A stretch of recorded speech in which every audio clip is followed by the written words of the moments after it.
most of these active seniors are going to spend as much of their savings on travel as possible, which is private equity firms have gotten into travel. This is a 10 to 20 year, like travelers are going to go from 400 million a year in 2025 to 800 million a year in 2050.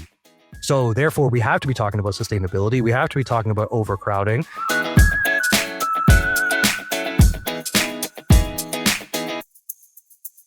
If you were a travel brand right now, what would you tell them to stop saying? What would you tell them to start saying if they really want to be relevant in this next chapter? The human touch. I think the human touch and the relationships that we have with people, especially for travel advisors, because why should it be the case that a company like Fora that did 1.5 billion in revenue last year by introducing a whole new generation of young professionals to be a travel advisor, they're literally using a platform that in many ways, a traveler could go and use an online travel agency and do their own, but they want a human to help them make decisions on their trips and take some of those, the complications take that over for them and navigate that on their behalf and just know that it's all done. And so they rely on that human having the power of technology. But when it comes to, so my whole thing to these virtuoso, it was crazy, Amy, when I saw this stat. I was speaking at three of their conferences. The first conferences I saw a stat that 29% of their preferred agencies were working on chatbots. And like and then like 14% were working on CRM or back office. And I was like, hold the phone. Yeah. Pause those projects. Do not train your customers to work with a chatbot versus you directly. This should empower you to take your time. You shouldn't be focusing your efforts on filing and like doing back office stuff and putting technology in front of the consumer. You got to flip that around and use all your time to protect what I refer to, in the startup space, you refer to your moat. And what is it going to protect you against competition? And the moat is the direct relationship you have with a customer who will trust you as where they go for their next holiday because they rely on their travel advisor and they continue to. And this, one last thing, Amy, because I find this is so interesting about the time that we're in. Half the baby boomers have retired. The other half will retire in the next 5 years. Before this whole generational wealth transfer that takes place, most of these active seniors are going to spend as much of their savings on travel as possible, which is private equity firms have gotten into travel. This is a 10 to 20 year, like travelers are going to go from 400 million a year in 2025 to 800 million a year in 2050. So therefore, we have to be talking about sustainability. We have to be talking about overcrowding.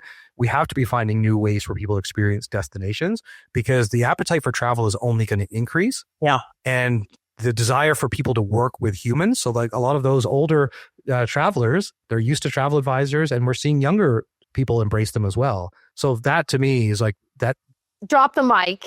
Here's, can I share one other little cool thing, a little story with you? So the last one I did a 3-city tour, and the last city tour I did, it happened to be back here in Toronto, which is home base for me, even though, I'm often away from here more than I'm here, but I still love it and call it home. But when I started my career in travel, I actually was a tour guide for a summer. I was working on a startup and I used to point out this hotel to all the guests coming into Toronto. This was, the hotel is the Fairmont, which is known as the Canadian Pacific Hotel, the Royal York, right across from Union Station. Many listeners who've been to Toronto would know this landmark. It was the tallest hotel in the British Empire when it was built in 1929 at 28 stories. And right next to it is a building that Joseph Campbell, The Hero's Journey, one of the things that he highlights is that if you go to any city or look at any civilization and look at the tallest buildings, it'll tell you what they worship. And so for many years, of course, it was the church and it was also medieval castles. And what is it today in modern society? Banks. So we worship money. And so all the tallest buildings in every other big cities, with some of the exception being some of these new condo developments, which is an interesting kind of when you think about what that actually means for, self-indulgence and like status and grandeur.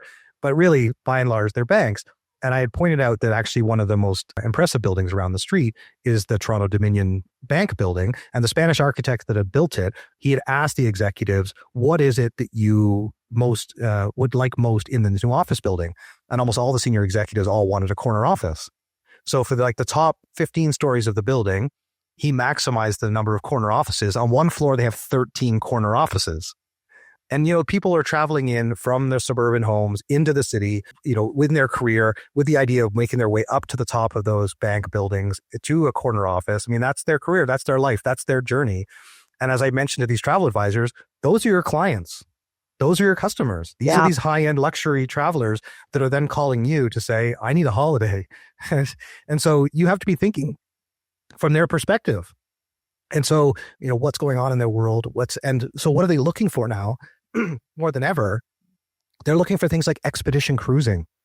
They want bragging rights, of course. I mean, like, that's still a part of our human nature. They want to do something that is, really unique and really experiential. And then all of a sudden we're seeing this wave. I had Peekaboo Street on our podcast recently, who's the famous Olympic skier.